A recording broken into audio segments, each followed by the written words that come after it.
మీరు శివాలయానికి వెడితే నందీశ్వరుడు ఉంటాడు.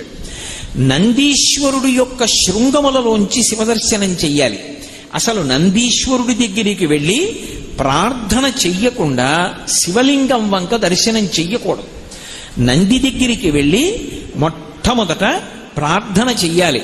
ఏమని అంటే, నందీశ్వర నమస్తుభ్యం సాంబానంద ప్రదాయక మహాదేవస్య సేవార్థం ఆజ్ఞాం దాతుమర్హసి అని అడగాలి. అనుజ్ఞాం దాతుమర్హసి.